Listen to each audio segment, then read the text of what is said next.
This is the Incorporating Deployable Sensors into Your STEM Program for Meaningful Community-Based Projects.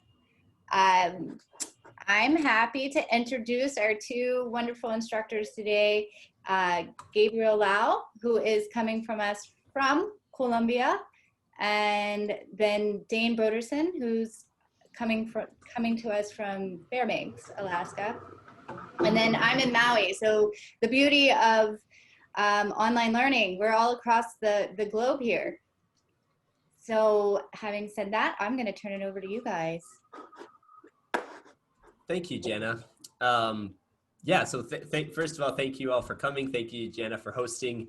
And we are really excited to share this presentation with you guys. As you can see above right there, that little sticker image, we are a part of the T3 Alliance. And maybe that name, you've heard it and said, oh, I wonder, that sounds cool. Maybe you've been to one of our sessions. We've hosted a few different sessions. And we are really excited to share kind of, yeah, one of our big passions and our big what we do a lot, which is deployable sensors and how we can give students the resources to do awesome projects with them. So here's a little outline of our presentation. We'll go through introductions, talk about sensing our environment, right? Like sensors, we're understanding is like that kind of thing, and talk about the Internet of Things, the IoT explosion and how that's changed how it used to be. We will go into stories, and these stories mostly come from the T3 Alliance, but we also have some other ones of how deployable sensors have been used to have really impactful projects and how they've been used to do grants and really big kind of cool things that Dayne will talk about. And then we will also go into how do you get involved, right? Well, hopefully after this presentation, it'll be, wow, so excited to start, getting an SDR, get a Raspberry Shake, which you may not know what those are yet. You will in a little bit. And how you can get connected and talk about connecting to T3 as well. So let's start off by introducing ourselves as presenters. I'll go first. I'm Gabriel Lau. I am a student. I'm also a STEM educator. I've been working with the T3 Alliance as a trainer, as a curriculum, working in curriculum design and development for, I think, almost 3 years now. And I am a student. I'm actually a first year undergrad student at UAF. I'm 19 years old. So I came into this world pretty young, and I think that gives me a really cool perspective as both a student growing up with getting into these different technologies and experiences and curriculum, and then being able to go and apply that with my own students. Some of you may know Adam Lau. I'm his son, so there's a picture of down on the right side of us. There's my dad, Adam, and Dayne. He's with long hair. He's also right there. And Chester, who's one of our other really awesome members of the T3 Alliance team, who's great at physical computing and putting up sensors. And I am coming from Colombia. That dinosaur that you see in my hand there, that's an iguana that I found in the river. And just I always like to share that because it's a little, whoa, there's me. So Dayne, please go ahead and introduce yourself. Dayne is an awesome person to work with, and I think we're really privileged to have him on. So go ahead. All right, thanks, Gabe. Yeah, so I'm Dayne Broderson. I'm at the University of Alaska Fairbanks, and I've been working with the T3 project and team before it was T3 with the folks that sort of spun this thing up when we were playing around with National Science Foundation STEM education opportunities for upward bound programs, and did like the modern blanket toss and the using trying to bring like DIY drones into the classroom for STEM education. And then the T3 project came through. I've helped sort of brought my geekery into it and passions. And so a little bit of background on me. My background is in computer science. I got my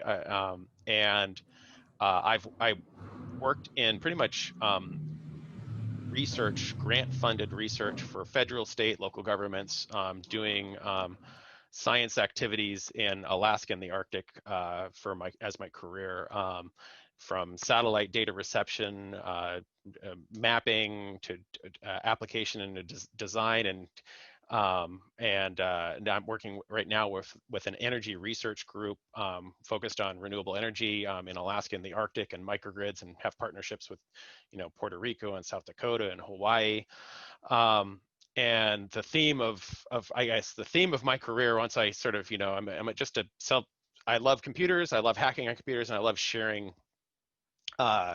sharing the power of technology with other people, and sort of like lowering the barrier to like taking advantage of the just explosion in computing that we have available to us. And the T3 project has been a phenomenal opportunity to sort of like funnel that down into something that becomes like introductory material for students, and not just students, like my fellow researchers and other people, just community members. So there you get a little peek into me right there. That's where I'm coming from. I would actually like to go around the room while we're still in introduction mode here, so I can understand who you are, where you at. So maybe if I'll just call out some names here, and if we could have people chime in and just sort of set a little bit of context and of who you are, where are you at, and why. Yes, you'll find many words coming out of my mouth that are, I have my own vocabulary many times. So let's start out with Stephen. Yeah, not a problem. My name is Stephen Moldenhauer. I'm a Upward Bound Math Science Advisor Coordinator at Idaho State University. So I'm just barely southwest of Yellowstone National Park. All right. I have roots in the Eastern Washington, Idaho frame, born in Moscow, Idaho. In the Palouse Hills there. Let's go to David. Hey everybody, I'm Dave. I direct 2 Upward Bound Math Science grants at the University of Washington. Started off life as a biologist, and always want to kind of get as many opportunities for our students to figure out the world around them in ways that maybe they hadn't thought about, and get them out of kind of the silos and the ruts of high school science. So we've done a few different things, and with some drones and some robots and stuff. So really curious to see what you guys have to offer. Excellent. Let's pop over to Tom.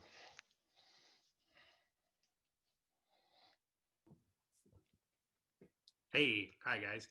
I'm Tom Hukamer. I actually am talent search with MDC, Metropolitan Development Council in Tacoma. So trying to get some more STEM strategies, guys. So excited. If my brain's remembering right, that's in Washington, right? Correct. All right, excellent. About 30 miles south of Seattle. It's been a career doing mapping, and I have a really good spatial memory and stuff like that, but it's really weird how I've spent so long in Alaska at this point. The lower 48 turns into exactly that, CONUS, the continental US. It's somewhere in the vicinity over there. Yes. Let's pop over to our other Jana.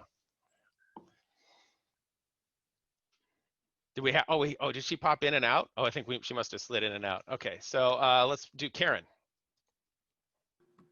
Hi, everybody. I'm Karen Whitson. I have lived in Alaska and up in Seattle, but I'm currently in Coos Bay, Oregon. I work with Southwestern Oregon Community College with the TRIO program, Talent Search, with 6th through 8th graders. So always looking for new STEM opportunities. I've worked with the robotics team, the Millibots, where we were able to compete a little bit last year. But other than that, remote sensing, I'm on board. All right, and people slid in since I made my list, so I'm having to relook at the code. Ken just joined us. Ken. Oh yeah, we got Ken. All right, let's pop over to Ken. Although Ken might not have gotten the prompt if he just laid in. So Ken, greetings. I'm not sure if you caught our earlier intros. I just wanted to get a feeling for who you are, where you at, and maybe why you selected this one. I'm not Oh, seeing a mic for Ken, so maybe maybe he's having a little trouble. Okay, we'll let Ken settle down here, and I'll pop over to somebody I'm pretty sure works. Neldorio.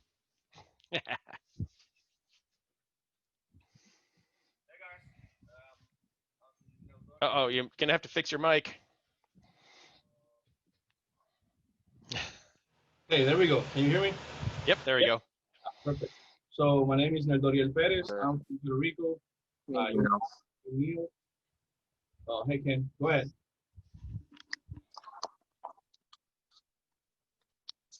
I missed anything that happened before. I couldn't hear. I just figured out how to get audio, so. Oh, excellent. We're doing a quick round of introductions. We're going to loop back to you last, and then I'll do a quick brief sanity check for you to see if also I captured everything right. So Neldorio, Yeah, I'm in Puerto Rico. Everyone just calls me Neil. It's a lot easier. I've been working with Upward Bound. It started in Alaska in summer 2019, and now I am a tutor for mathematics and technology in Upward Bound, Puerto Rico. I'm a C3. Tomorrow I'll be doing the 3D printing one. If someone's interested. And yeah, that's me. Pleasure. excellent, thanks. And then Ken, let's test your audio one more time here. If you can just do it quick. Where are you at, and why did you select this? So my name is Ken Stick. I'm in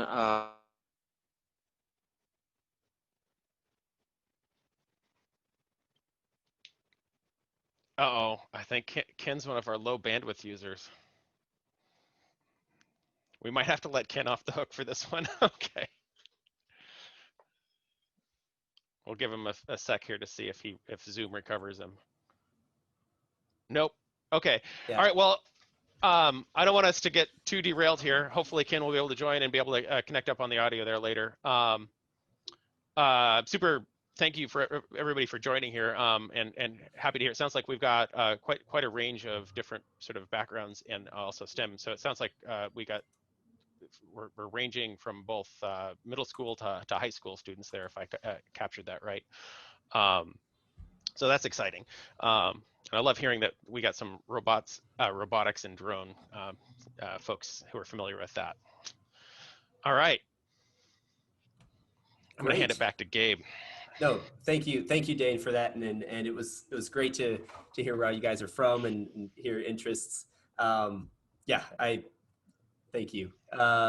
So, getting back into the presentation, right? What are we talking about? Remote sensing and sensing the world around us. So, this photo here on the right side, if anyone has been maybe to Hawaii and gone on a hike down into Waipio Valley, this is a kind of famous weather station. It's the Waipio Valley Weather Station, and there it's got some criteria, right? So coconut moving, windy; coconut still, calm; coconut wet, rainy, right? Coconut invisible, there's a fog; coconut gone, hurricane. That's one of, I always go down and have a good laugh, and that is kind of what, you know, it's sensing, it's paying attention to the environment. It's, hey, is it cold or is it warm? Is it you know, raining or is it dry? And that's how, of course, we as humans always sensed and kind of understood our environment. And recently, right, we've been able to open up into remote sensing, which is different. So we can talk about local sensing. And that's, what can I see? What can I touch? You know, right here, what's going on? It's you know, 70 degrees outside, and it's not wet, right? So that kind of thing. And the remote sensing is what's going on over there. And over there could be, you know, over there 20 feet away, up in a tree, or over there could be 20 miles away or around the world. So how did remote, as we were probably kids in high school or elementary school classes, we did science projects where we went out and took temperature, and it's this 70 degrees this day, 60 degrees this day, there's a trend going down, right? We got to go and use devices to sense and mark data and do science. So we are now entering, or we have entered into this new realm that I'm going to let Dayne talk about. And before I go to the next slide, if Dayne wants to add anything on this one, but we're going to go into the IoT explosion. Yeah, and so you can think of this both in like a human person themselves. What can I see and touch? And I mean, we've all got built on our remote sensing tools on with our eyeballs and our ears. But it also correlates really well into the computer land too, of like you've got a sensor that either is physically attached to something, or it's got some sort of technique of detecting what's going on farther away from it. And the world of those two things is just really being opened up right now, as all of these different types of sensors that are available to measure all sorts of different things are being more and more readily available, and the cost of them is going down significantly. And so we've got available to us just a crazy amount of opportunities and things in our pockets, things in our house, things in our day-to-day work. Our cars are just piles of sensors. Everything in our life is now just piles of sensors talking to each other, and making this available and connecting to that at a tangible level is like understanding that this huge explosion of opportunity to use these things isn't only available via like industry or commercial things. You can do this at home. You can do this yourself. That might be as a good lead into the IoT explosion here. Like, I think everyone is aware of the fact that like right now, like I'm sitting in a room. Well, I'm an extreme example. Even somebody who's in a less technology room, you've got an enormous amount of little computers with little sensors making little decisions. And these things are more and more controlling what life is like for people. Like it is like what is going through a day without actually interacting with some sort of like device that's monitoring some sort of state of the environment around you, or you yourself, or where you are, or what the temperature is in your house, and then having that change or affect or automatically be, get turned into actions in your life to make your life easier, is just, that's becoming more and more standard.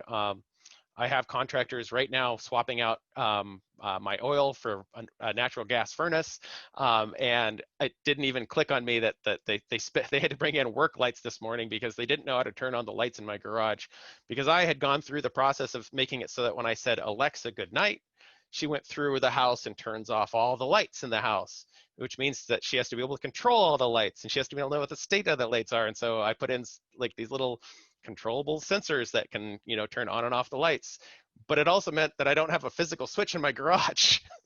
And so the poor contractors show up and they're like, huh, nothing turns on the lights. Oh, well, we'll bring in some work lights and open the garage door. And I like that. It's just it's a weird, like literally this morning example of more and more of these devices and these sensors are just being integrated in our data life. And I think it's like just super important for people to be able to understand that this is something that they own them. They should be able to control them, and they should be able to, use them to their own advantage to solve their own problems in life. And so I'm hoping that this talk here will sort of like spark the idea of like laying that foundation for yourself and your students to take advantage of this huge explosion of activity that we have going on right now, of connecting computers and sensors to this network and making them do cool things. Great. Thank you, Dayne. And yes, totally. And it's impressive when you just think to yourself, how many devices connected to the internet do I have right now? And the number is surprising. And so deployable, right? The title is incorporating deployable sensors into your STEM program, and how awesome that is. But what does deployable really mean? And we touched on this earlier, right? Dayne touched on it, but I'm going to let him go into it again with this slide. So go ahead, Dayne. Yep. So I was trying to think about like we gave this talk a title of deployable sensors, and I was trying to like lock into like what was I filtering out when I thought about that. And it's like the idea of these, we can get all sorts of different doodads and connect them up and put them wherever we want, when we want. And in the life cycle of a sensor, you have the opportunities to sort of design and customize and build it. And then you've got the deployment of like, how do I put it out, or what are options for putting it out there and making it flexible for being able to do the when and where. And then there's the monitoring and data collection activity. And I think the theme here is to try to sort of stay away from like, how do you design sensors, and stay away from the beautiful beautiful cans of worms that are available in the monitoring and collecting of sensors. And we'll stay more of like, what are the opportunities for sensor deployment? And it's really interesting to think about, like, there's just so many different types available to us, mobile, fixed, or local, like it's right here, or maybe it's over there, but I'm right here, my collector is here, but my sensor's over there. Standalone versus networked, it took me a really long time to come up with the word standalone. I was like, what's something that's not networked? That's just tells you like how deep at this point in my life, it's hard to think about something that doesn't have some sort of network connectivity related to it. But I very regularly use what I realized was like, one of those standalone data loggers. Like, it's not network connected, it's just deployed, and I come back to it later and collect the data off, versus it being networked and available for me to read over the network and do neat things with.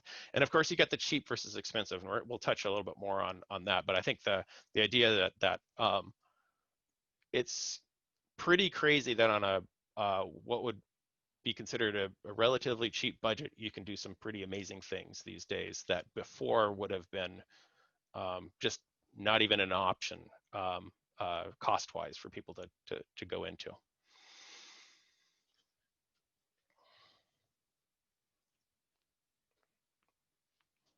Oh, you want me to take the pie too there, Gabe? Oh, Yep, okay, sorry, excellent. Go ahead, it's all you.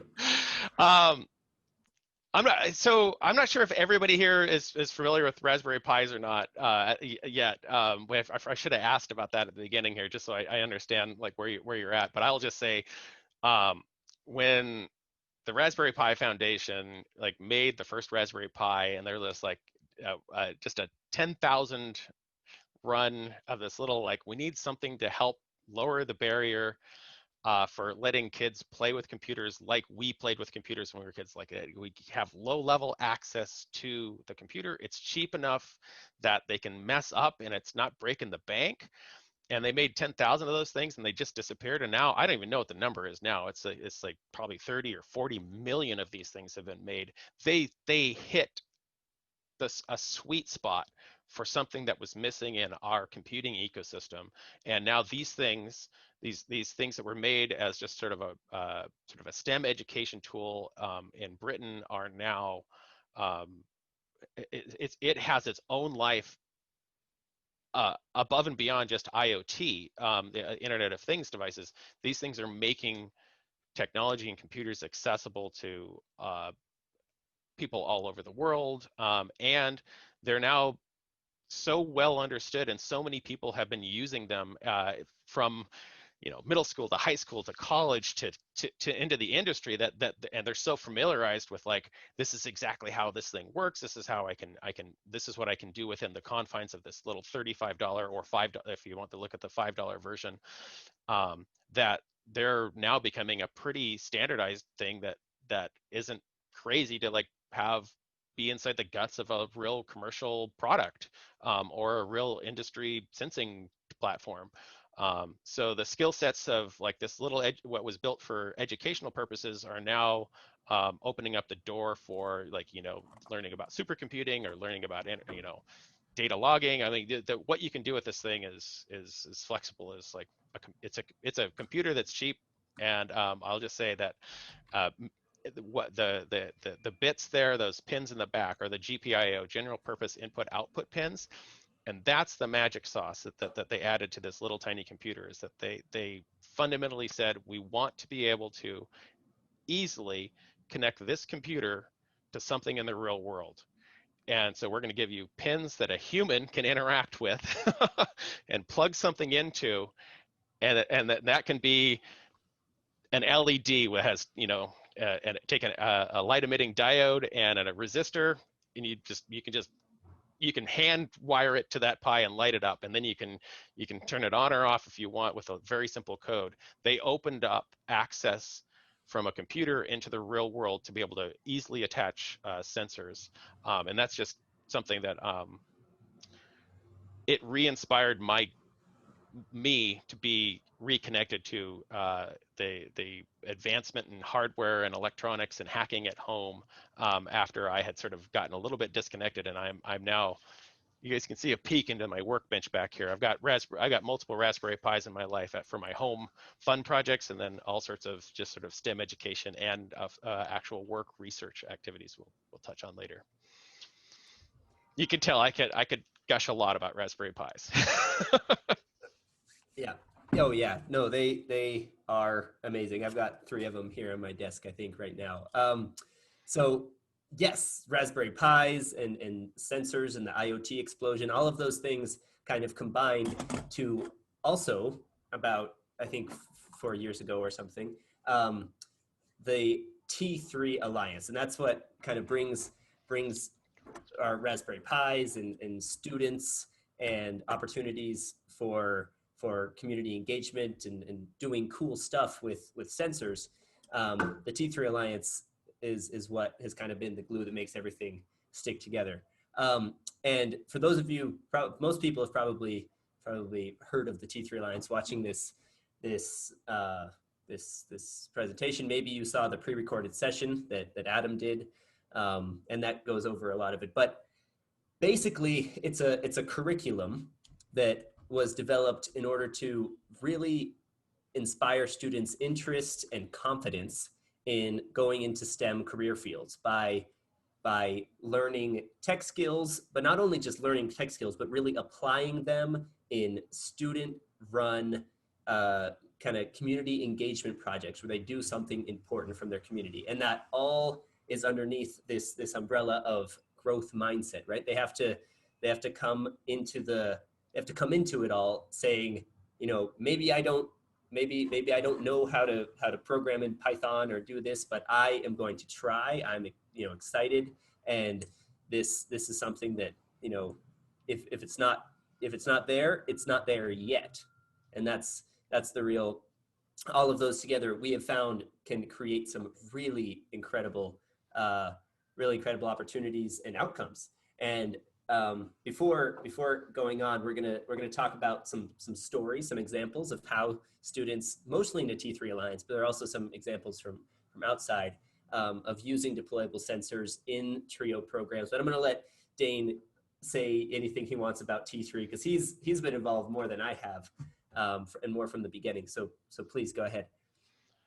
Yeah, actually, it gives me kind of an opportunity to hit David's question about comparing Raspberry Pi to Arduino. So very early on in the T3 grant process, when we threw out to NSF, like, hey, we want to have a technology-focused project that was focused on like train the trainers and use this idea of growth mindset and community projects to derive why are you connecting with the technology, find real community problems, and then have the right mindset, that power of yet. I don't understand how to do this yet, but I personally adjusted the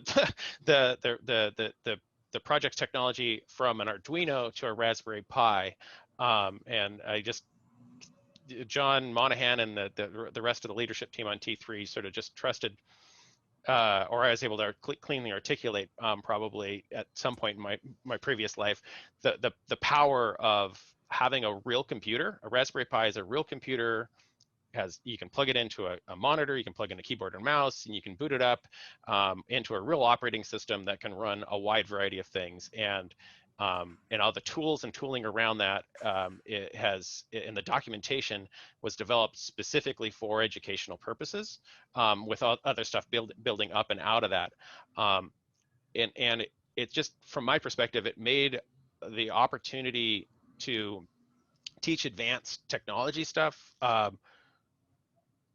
and to get their hands dirty on a wide variety of different sensors or networking or whatever. If you have a real computer, you can install all sorts of whatever application you need and whatever teaching technology, from be it like learning Python using Minecraft, or using learning JavaScript with Node-RED, or learning whatever. You can do that on the Raspberry Pi, whereas an Arduino platform, it's a microcontroller. It doesn't run a real operating system. You actually have to write code over off to the side. It's code. You're gonna have to, and typically you have to write C code. And you have to be pretty far advanced in your understanding of data structures and programming languages and syntax and how do you debug code before you can deploy it. And then you don't get a lot of tangible, right there looking at it feedback. The workflow around that requires a lot more advanced understanding of how to set up your development environment to even get started with an Arduino or a microcontroller. Whereas the Raspberry Pi, you can plug, boot it up, and you've got a thing that you can move your mouse around and start learning how to interact with the different components right away within 10 or 15 minutes. In fact, one of the first activities related to growth mindset on a T3 thing is the box. I'm not sure if you're familiar with these things, but this was one of the things that we developed as a kit. The students would get this here's your display, and here's a box containing your Raspberry Pi and all the sensors and doodads inside of it. But we shipped the box as just the parts, and we said, and the first activity before they could even boot up their Pi was, it's a puzzle. Figure out how to put your box together. It has some numbers on there, but there was no instructions provided. They had to figure it out. And so it made booting up your Raspberry Pi for the first time, so that you just saw it boot up, a success story, right? And I think that gets to that idea of how to bring into this, is just bring in that idea of at any slice and dicing of the thing, there's always opportunities to learn, and if you have the right mindset, it's going to be a lot of fun. Excellent. And Dayne, thank you. I mean, yeah, all what he said is great. And right, so following along, and it's already almost. Oh yeah, we got to speed up here. I'm sorry. Yeah. We do. For some reason, there we go. So we're about to get into the stories, but keep in mind kind of these patterns and these things. So, and they're all important kind of aspects to each story, right? Especially with the students. So, community problem. Students are provided with the skill set and resources, right? This is what the T3 Alliance does. It gives them tech skills, gives them social skills and the growth mindset to be able to go into this, communication skills, and the resources, the technology, we have often mentors, right? And then Raspberry Pi plus sensors plus IoT applications. And IoT applications, that's connection to the internet, right? And partnerships is the other one. And partnerships with the community, with research, and with industry are all connections that will come up. So the first story that I'm going to share is the 2018 Hawaii lava flow. And many of you may have remember this, watching the news. Holy moly, that is some crazy stuff that's going on in Hawaii. And it was. The lava came up right in the middle of a community. My family used to live, a couple blocks away from where the fissure opened up. So it was really, wow, impactful. And what also was going on, it was one of the first years that the University of Hawaii Hilo was implementing a T3 Alliance program. And you know, as hard as it was, and many of the students had connections and were, even some of their family or maybe themselves were displaced because of this kind of disaster. It was also an opportunity for them to step up and do something about it, which for a lot of, you know, TRIO students is something that is not an opportunity often afforded. So the T3 Alliance program at UH Hilo Upward Bound at that time was the T3 Alliance sector was run by Adams, who was a big player in making all the connections happen, as well as Chester Lowry. Now he is one of the real, I guess, tinkerers, just a genius in physical computing and making Raspberry Pi stuff and all sorts of things work. And you know, and the reality is having great support, and it could come from the community, it could come from the local, you know, hacker club, but having that kind of support is huge. So the students first, they were empathizing with the community, right? And I think I'm going to try to share this video. Please, like, Dane, if you give me a thumbs up when if the sound is working, or maybe it's not even gonna click. For some reason, my mouse isn't actually controlling my screen. Well, okay, I'm gonna skip over this. Yeah, I was going to say Please. that what they did is they asked the students to go out and talk with the community members and understand the problem. There was a lot of problems during that lava flow. A lot of problems. And one of the issues was, you know, you've got this lava coming up with all sorts of interesting gases that are not healthy for humans. And they didn't really have like some sort of like island. The community didn't know when and where things were potentially getting hazardous to breathe. And so that was I think the key takeaway that they ended up getting was that there might be something that the students could do.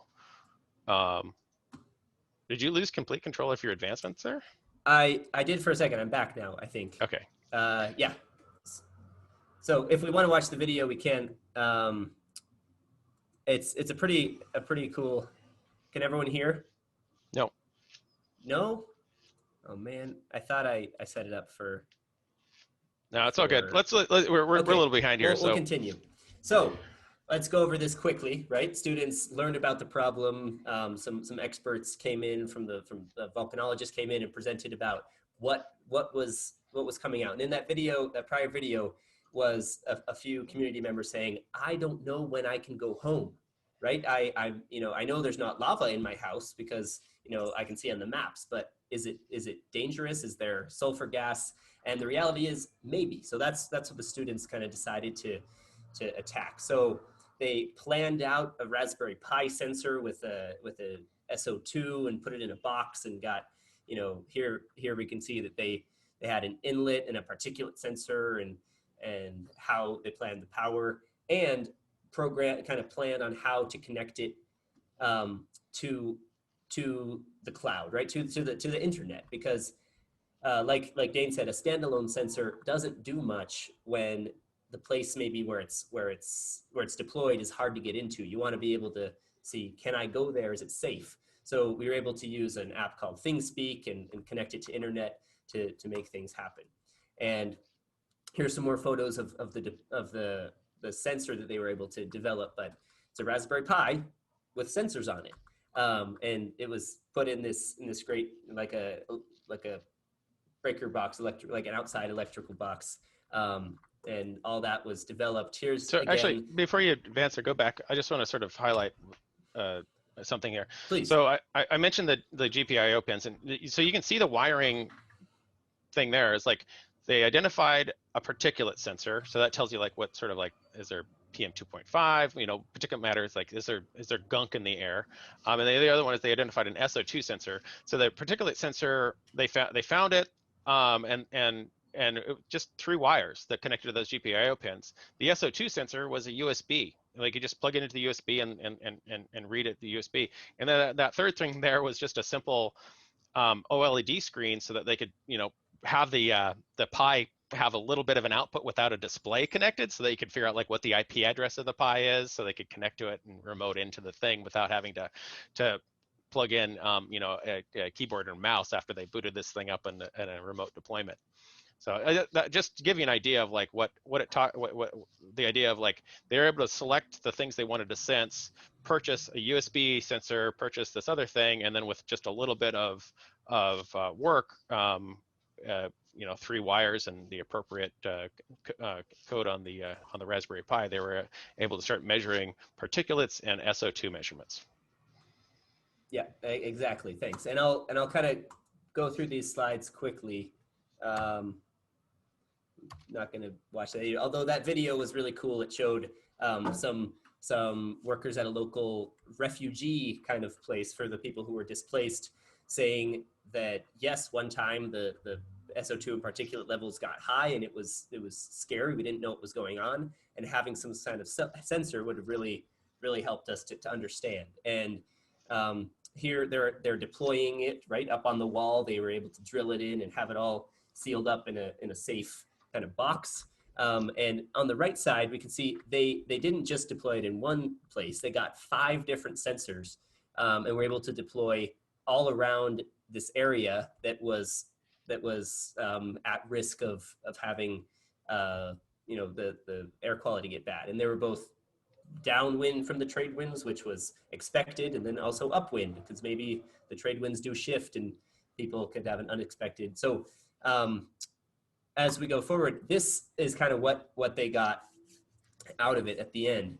An open online website that anyone could go look at and see live data from the past few days. And as you can see here, temperature goes up and down at nighttime and daytime, right? And we have our SO2 and particulates. Now, we did make sure to say, please don't use this data as a basis for any important decisions, right? We didn't want people to say, oh, look, it's safe, and then go in and have an accident there. So, but it was, and we did receive feedback that it was helpful for a lot of people as another criterion for maybe going home or not, and that sort of thing. So that's one example. I have another quick example that I was really privileged to be a part of. Some of you may have seen that at the beginning of this year, at the end of last year, Puerto Rico had a really big earthquake swarm that started one day kind of out of nowhere. There's a big fault over there, and just day after day was shaking and had one really big earthquake, actually a few really big earthquakes, but it was really devastating to a lot of communities. And here on the west side, you can see that the southwest was really hard hit. And we have T3 Alliance has a great connection with Puerto Rico, right? Here we have Nel and I was really fortunate to have the opportunity to go there and be able to work with students to give them the opportunity to set up a few Raspberry Pi seismographs. So when we got there, right, we were able to work with the students first on some Raspberry Pi tech skills. You can see them setting up their Raspberry Pi kits, and then kind of being able to set up these Raspberry Shake seismographs. Now you can see on the right side, this is a little GIF of how a seismograph works. As the waves come by, you see it shaking up and down. And these seismographs, normal seismographs, if you want to get a professional one, they can be, up to $100,000 or more if it's a broadband or those kind of things. And with a Raspberry Shake, with $200, the sensor and the software can set one up. So we were able to install and deploy I think 4 sensors in total, but not just, and the sensor has this great already set up connection to a network that I can share later. I don't have it in this presentation, but that already, it's like a community citizen science shake network. And that data that is here goes into earthquake detection algorithms and actually can be shown up as earthquake alerts. But we also set up a local earthquake alarm with some other software that you can see here. And it basically, it sees, if someone was good to go and jump on top of the seismograph, it may also go off, but It would listen for any big changes in ground motion, and when a big change happened, like one of these earthquakes that you see, and it was really an incredible experience to teach about earthquakes and P and S waves and those kind of things as real earthquakes were rolling by on the screen. Say, oh my gosh, did you just feel that? You know how it went from less shaking to more shaking? That's how earthquakes work. So, at the end, students were able to, see the needs of the community, which was they needed a way to better understand the shaking and to have knowledge of maybe if they didn't feel it, but if there was an alarm that went off saying earthquake, they knew what to do. And using a lot of, and this goes into then the connecting it to the IoT and applications. We set up a Twitter bot that would take screenshots that the Raspberry Pis took and send them up to a public Twitter account for users to see. And unfortunately, this Twitter was banned by Twitter because there were so many earthquakes. And Twitter has this rule that a bot can't send out so many things if it's not super verified or something. So we're still kind of fighting to get that one back. But it was just a really incredible I guess example of how students and deployable sensors and a need, right? There's an obvious need in the community, and these students weren't going to school. They were staying at home, but they asked their parents, can I go work on this? Is it okay? And they were there every day, early, kind of so invested. And that just shows the power of when students are making a difference. Now I'll get into SDR and software-defined radio. And this is Dayne. I don't know if one of our students... Doesn't look like Sam was able to join us. Okay, so Sam wasn't able to join us. Dayne will go over what Sam was able to do. But yeah, please go ahead. Yeah, so I think most of the examples that we've seen before, are like you can go buy kits that have PM 2.5 sensors, or it could be a light sensor, a motion sensor, it can be a temperature, humidity, or whatever sensor, and you can wire them into those GPIO pins and create your own DIY sensor thing. And that's amazing. And it's crazy that you can just go on an electronics site and figure out like, oh, a little bit of clicking and I've downloaded I've not downloaded, you don't download physical things. I've got in my hands a sensor I can wire into my Pi or wire into my microcontroller. But more and more we're getting, I guess I'm jumping ahead. I'm just sort of really trying to like lay out the foundation for why a software-defined radio, which is interesting here, is more and more we're getting in our day-to-day life wireless sensors and other devices that are talking around us. And how do we make those things accessible to the Raspberry Pi? And the answer is coming out of this thing that it's called a software-defined radio. And I'll just say, like, this is fairly new technology. Somebody had an epiphany about 4 or 5 years ago about using this analog to digital converter for. Remember back in the day when we all had to convert our laptops outputs from like an old VGA plug to like HDMI or some DVI connector. So you're going from some sort of analog signal to a digital signal, and it's having to do that conversion. Some dude just was playing around with these little cheap adapters that you could get and realized that if he tapped into this one spot on the analog to digital converter, he could see the full frequency. And that opened the door to what is now a huge and rich environment called the software-defined radio.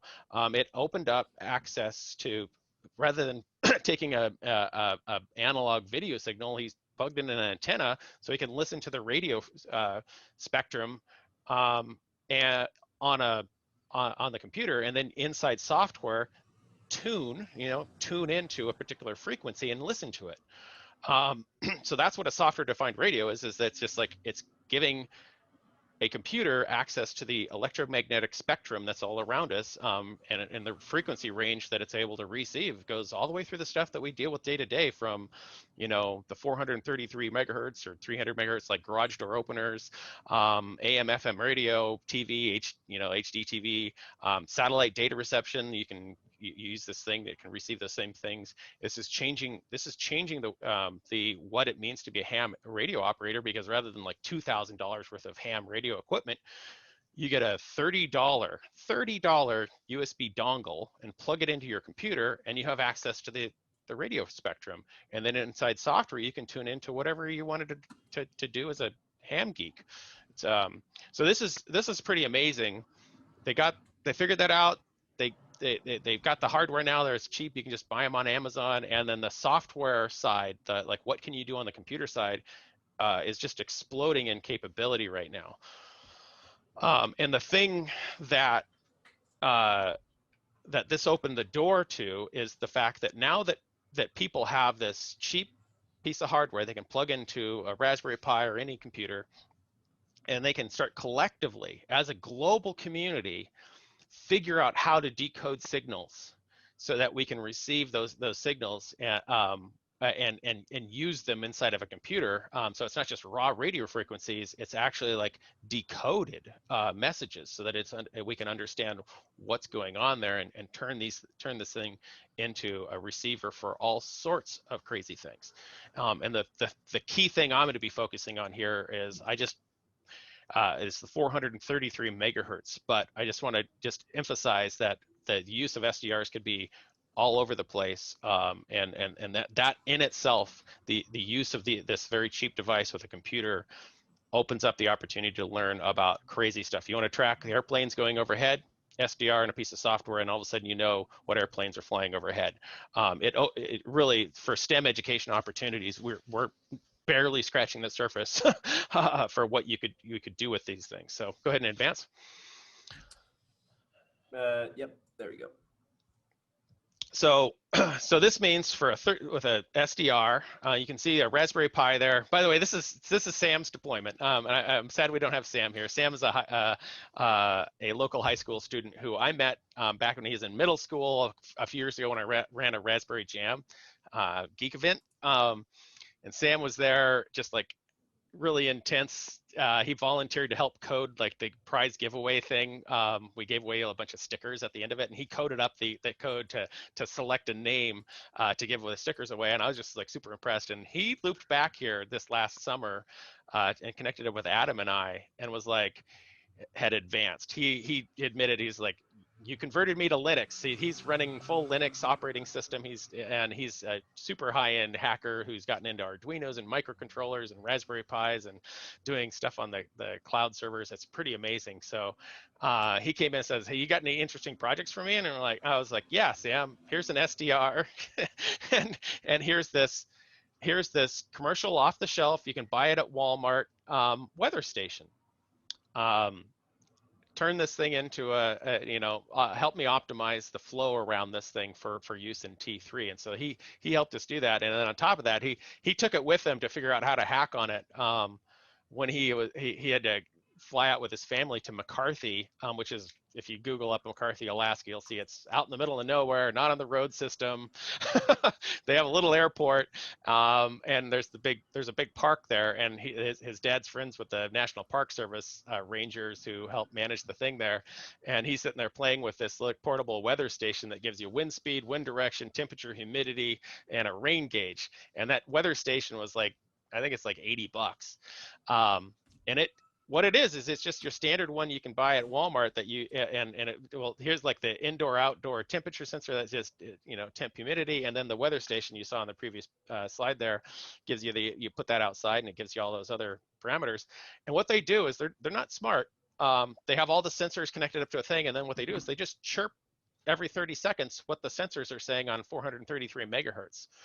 And that community I referenced earlier, the global community, sort of hacking on how do you decode that. Put the decoders into a publicly available library, so you just plug in an SDR, run the 433 decoder library, and then it's like anything it sees shows up as a data stream you can access. And so Sam got authorization and permission to put that thing in place, and now the McCarthy Airport has a local weather station, and he's streaming the data up to a cloud service or a weather provider called cloudy.com. He figured out how to do the API, and it was just, it's, if you take apart each component of that, it's like, it's pretty simple. Each layer is pretty simple, and it's something that we'll be going over for advanced RPI folks in that track in the coming days here. But I just want to emphasize, like, plugging it in, run the software. Okay, you've got the data stream. Now you have to answer the question, how do I get the data stream out? And in that case there, he connected the Pi to the local Wi-Fi, and then he figured out how to, it was pump the data received up to a cloud endpoint, and then at that point it was hands off because that cloud endpoint was run by windy.com, and so he got the whole logging and visualization and making available to the public for free. So go ahead and advance. So before you continue, I want to share that Sam shared with me the other day that he actually the owner of Wrangell Mountain Air, which is the airport there, noticed that was looking at his data and checking that out, and noticed that there was a windstorm down where the airplanes are parked, and because of that, was able to go down, check on the airplanes, and tie some down and react to what could have been a runaway airplane or an airplane tipped over, and that's just so cool that we set something up, we add a new sensor, and then that sensor can be used for real life things. So going forward, yes, there. Wait, sorry, it's really going forward quickly. There you go. Yeah, we're hoping Sam was going to be here, but he's going to have to leave a little early. So we put him before I explained this. So this sort of, I think I hit on this earlier, is like using these commercial off-the-shelf COTS sensors that you can pick up, and I'll talk about more of those things. But I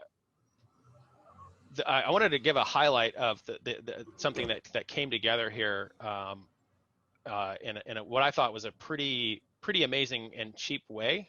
Is I have this partnership with the Army a couple different Army national labs, and with a focus on improving energy resilience on our local Fort Wainwright base here in Fairbanks, Alaska. We get temperatures down to like -40.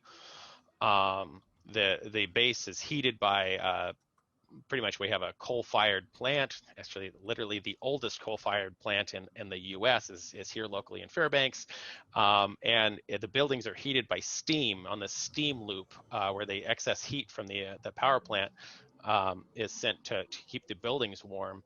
And as we're trying to understand the characteristics, because this plant's getting old, the steam loops have issues, and we're trying to understand. Go ahead and advance. Trying to better understand where and how and what level of resilience. How long does it take before a building becomes uninhabitable for the humans, and then how long before the building like literally breaks if let's say we have an outage of the steam. And so we came up with this very fancy term, thermal degradation testing, pretty much freezing a building, but not actually freezing a building because we don't actually want to cause damage. And we wanted to really understand the dynamics inside of the building and outside of the building. And so we had this list of things that we wanted to be able to keep track of interior temperature and humidity, exterior temperature and humidity, and the interior, we wanted as many points as we could within a building. We wanted to understand the power usage because we weren't cutting power to the building. So power coming in is converted to heat, be it through lights or computers or whatever. So we're adding heat to the building.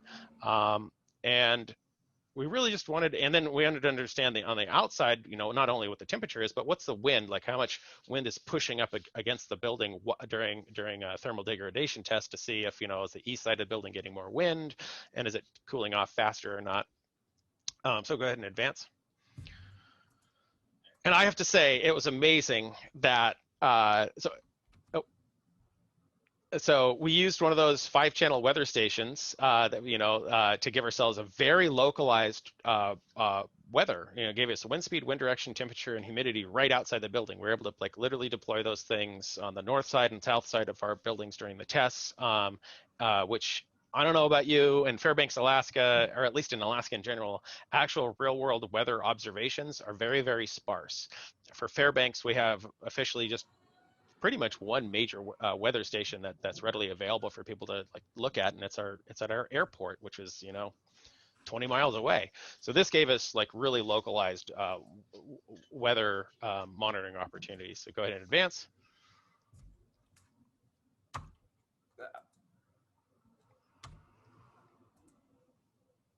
And then this is the other component that we selected. Is I'm holding one of these things here too.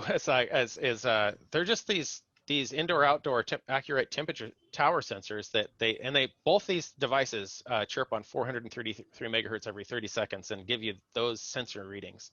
And so we were able to get like, I think we caused Amazon to change this company to change how many you're allowed to order. We ordered 200 of these things from Amazon and deployed them in this like huge grid where we numbered them and figured out what the sensor ID was and then just put them all over the place. And the idea that like one of these sensors here with 2 AA batteries in it can run for like a year or two without me having to touch it, and I don't have to like physically run wires to the sensor to get the reading. I can just put it in place. And then, so what we had was we put all these things out there, and then we had, you can see pictured there, our data collection point, which is a Raspberry Pi and an SDR. We added a little battery power bank just to make sure, if we had a power burp, we didn't lose any data. And then we were able to do our building thermal dedication tests. Go ahead and advance. This is the building you're going to. So this is the building we did there. And so go ahead, one more. And we did this thing where a test when it was at -40 outside. And when we ended the test, it had warmed up to -38. Go ahead and advance. And I did this, you see a couple of computer science students here, but I'll have to say that like a bulk of what we did here, except for like the data aggregation and the data analysis, all of that stuff is stuff that I went through and did with Upward Bound high school students this summer. And it was just because it's super plugging in the SDR and then running the software to decode it. And then the data stream's available, and then doing something with that data stream. You can sort of dial in your difficulty level really well with this stuff, because if you just say, oh, let's do this one thing, let's get this one sensor, and let's manage it that way, or in our case here, we're just like, get it all the data, bring it all in. We'll do analysis later, just collect it all. And that's the students there at like 4 a.m. Go ahead and advance. This is the end result of what we wanted to be able to see. You could see that decay of the building over time, sort of going down. We ran the test. Go ahead and advance. I don't know if I have a better slide. There you go. So there's the room, one of the rooms that ended up causing us to be hit our cutoff threshold for the test, is we were able to see a live data feed because we had a Raspberry Pi running Node-RED software. And it was just showing us a graph real time of what the sensor was. Once we identified which one we had to pay attention to, we just focused in on like, oh, this is the room that's going to end our test, and here's a live data feed of that, while at the same time everything else is just being collected into the Raspberry Pi for later analysis by modelers. Go ahead. Yeah, we don't need to. So I think the key takeaway here, out of all of the stuff we've talked about before, is you get the Raspberry Pi and you understand how to connect up the different sensors. You can deploy that Pi. The sensors like the like the SO2 monitors for the lava flow. That's where you buy the sensor, wire it into the Pi, and then you literally go deploy the Pi at a location, and that's what you're sensing there at that spot. Or like in this case here, you're using like an SDR and then buying a bunch of commercial off-the-shelf sensors and deploying those in a wide variety range up to like, I don't know, it's 200 meters distance away from the Pi, and you're able to do it. And the reason I think why deployable sensors and why I'm really hitting hard on this SDR and the 433 is that you can go right now to Amazon.com and search for the word 433 megahertz, and you're going to see a huge collection of different devices and things out there. And a majority of those little doodads and devices that you can buy, the community's probably already figured out how to decode them. And experimenting to figure out whether or not they can or can't decode is that itself is an interesting experiment. Like I've got a bunch of things that I personally have tested, and I can share out a list of things that I know for sure it's decoded. But like exploring the behavior of these sort of cheap sensors is pretty fun, and in and of itself a good skill building activity.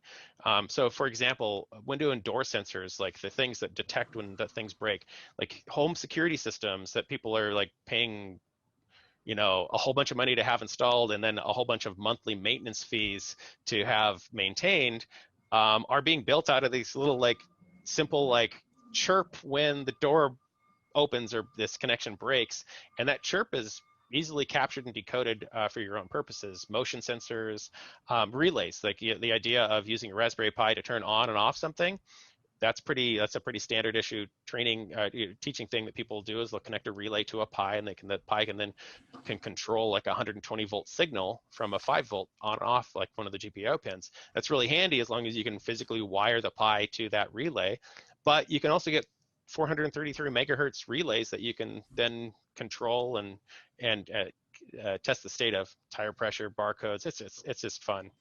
And then as Sam, I wish we had Sam here, because like I said, Sam got super geeky, and has gotten really into electronics and Arduinos and microcontrollers. And so when I started talking about 433 stuff, he was like, I wonder if I could do that stuff myself and create a DIY 433. And he did. He actually like went through the process of like buying a very cheap like $3 or $4 433 megahertz transmitter.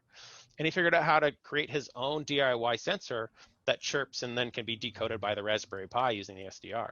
And I was just super impressed that like he went through and shared the code with me, and it's like, yeah, that's like definitely not your middle school stuff, but your advanced students definitely could be doing that. Or if you partner with undergraduate program computer science programs or something like that, you could potentially create a great excuse for an electrical engineer or computer science student to learn how to make a new sensor combination or chirp.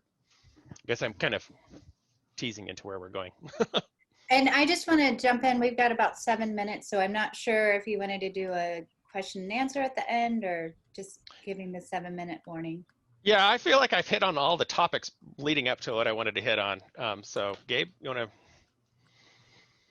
Sure. So yes, I mean, I think at the end we just want to hit on. So all this cool stuff exists, and it looks really awesome to get involved with. How do you how can I get involved? So as a program, the biggest ones are probably partnerships, and Dayne can really speak to this because he's involved with the research with all of the different levels of that community. So but the biggest thing, kind of the first partnership that will give you the biggest in, because that'll connect you to Dayne, connect you to a whole bunch of Chester, who I talked about earlier, a whole bunch of nerdy people who like to get involved with SDRs, is getting on the T3 Alliance Discord channel. And I'm going to share that in the chat while Dayne can talk a little bit more about partnerships here. And I think, let me just check to see what slides. Yeah, so that's the last slide. Yeah, thank you so much for joining, and we'd love to hear what your thoughts are. Yeah, so I mean, I think I set the context that I'm not an upward bound person. I'm a researcher, IT and project manager for a research group, and our connection to the Upward Bound program and the students there have given us a really useful and tangible way to not just check the box for our workforce development and STEM education that a lot of our grant funders would like to see us incorporate, but it's actually like letting us check that box in a really tangible way, where we're connecting up with community projects that are interested in science around what we're interested in working on. And so I just really want to encourage you to reach out to, find partners that you like working with, or find people that maybe you respect in the science or research community in your state or anywhere in the world, actually, and see if there's a way of connecting your students' interests or your interests to their research through the lens of like a T3 type project, Raspberry Pis and sensors like this.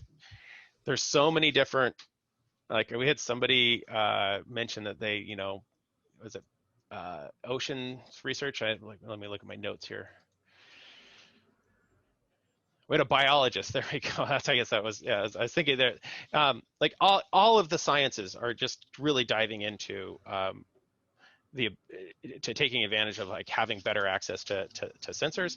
And one of the key challenges is having local partners that know how to set up, configure, and maintain. And those challenges can be great learning opportunities and a way to like connect the students with a local community science problem or a literal local problem that the unrelated to science of like, monitoring we had one idea this summer of taking the little motion sensors for the 433 motion sensors and putting a couple of them at the park entrance in Anchorage, because people, they were like, oh, is the park really crowded right now? I mean, could I go there and do a walk and be not having to worry about too much social distancing? Could we set up a monitoring system for that? And it was like, oh yeah, with $60 in motion sensors and a Raspberry Pi connected up to a partner's Wi-Fi, and yeah, we could have some sort of signal that gives you just sort of look at and see the blips and blops of people entering and leaving the parks to get an idea of like maybe it's a not very busy time.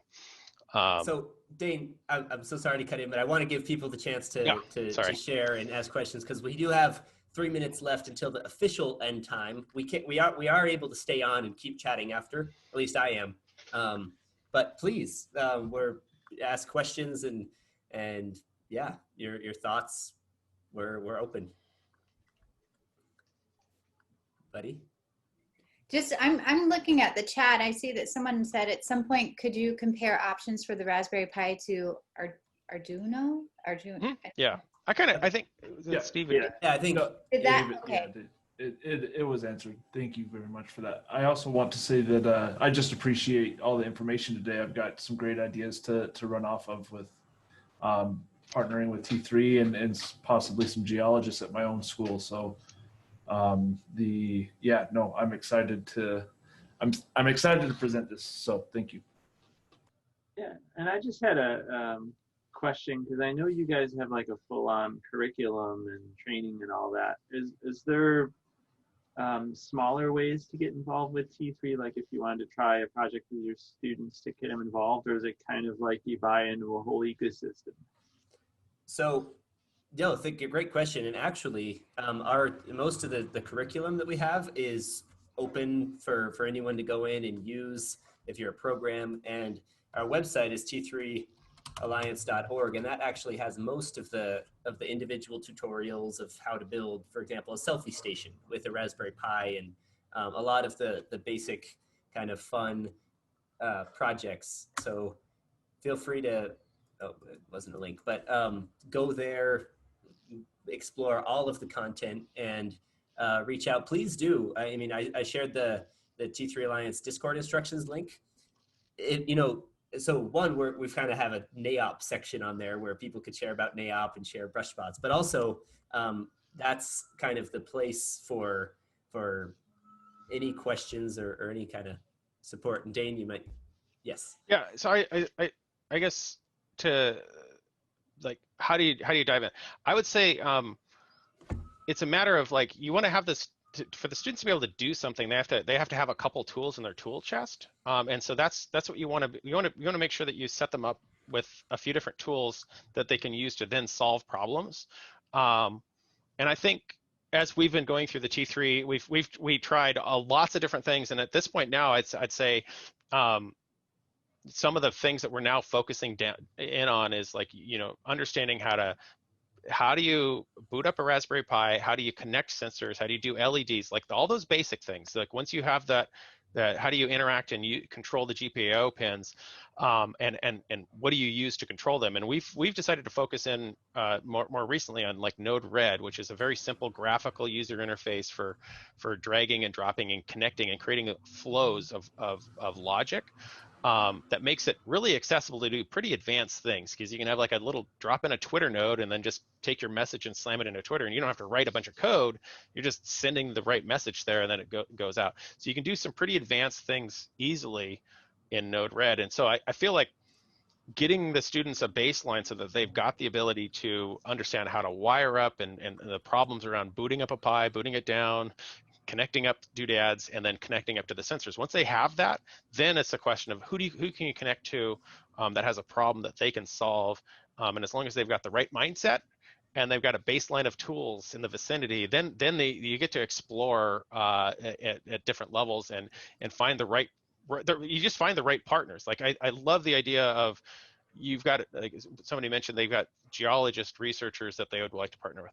Who do you want to partner with that has interesting problems? And then on the flip side, that's giving a shout out to like the T3 Discord. Then where can you find the experts to connect to that would be able to help you bridge where the students' skill sets are to like maybe if there's advanced things that need to be added in there, how do you get an expert to help you bridge the gaps that you might have from the particular project you're trying to tackle? And that's I think the ecosystem that the Discord brings into bear, is because you end up getting access to people who are just like crazy awesome experts at solving weird community problems, or in my case, solving whatever shenanigans I do, or Chester or whatever. Yeah, there's an interesting group of geek wizards in there at all sorts of different skill levels.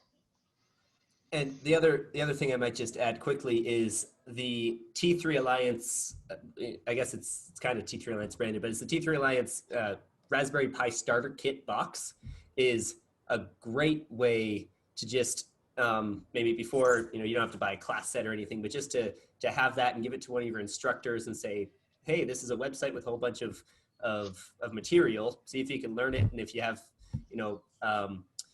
it's the box is, first of all, a great growth mindset, puzzle fun, but then it's got a whole bunch of sensors that are really applicable. It has a temperature humidity sensor, it has a servo, it has a motion sensor, it has, it really comes in a well-packaged kind of ready to go. And that's a great entry point. And I want to say thank you to everybody, and feel free to jump off now. We are a few minutes over. And thank you for joining. If you want to stay on and chat, I'll be on here a little while longer. So yeah, thanks so much. And please stay connected if you want through the Socio or Discord. We have a question. How much? Oh, David, you got it. Yeah, how much is the starter kit?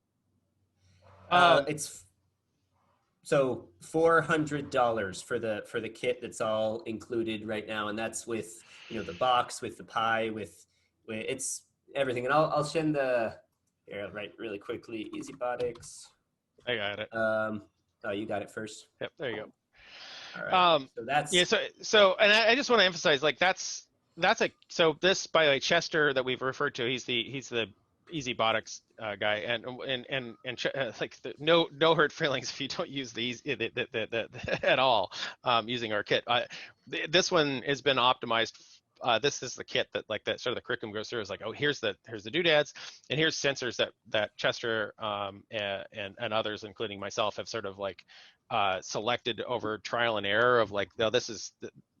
But I'll just to be perfectly honest, if you don't have to. You can dip your toes into this at whatever level and scale you want. So if you've already got computers and you got mice and you got keyboards and you got all that sort of stuff, you want to just get the Pi and then get the sensor kit, do that. I do say that there definitely, every time I get to build one of those kits, it is a fun thing. There's a certain sense of ownership and feeling of like having gone through is like, oh, this is my own computer effect that comes from that. But to be honest, like if you're just like, oh, I just want to dive in and test out like the SDR things, you need a Pi, you need an SDR. So $80 later, you're good to go. So I see a the comment that Ken added that says, yes, what about learn as well? And what he's referring to there in learn is last summer we created an online LMS, right? A course, just a place where we've put a whole bunch of different T3 Alliance curriculum in a course format. So it's modules, you know, getting started. Here's how to use the sensors. Here's how to program with Node-RED. And I put the link in the description or in the chat so you guys can kind of see it. But that is what many of our programs last summer were able to, even though they couldn't, you know, do anything, it was all distance-based, the students still were able to go through, do these hands-on STEM projects where they plugged in lights and shared videos on Discord and chatted with one another. And if you want to reach out to me at yeah, I'll share my email right now as well. I could get you, you know, if you want to go in there and see what a student might see and have fun, we could set that up. So yeah, please. And I don't want to keep everyone for too much longer. So, I mean, everyone's staying on, which means it must be interesting. So that's good. Thanks, guys. But also we know we want to value people's time.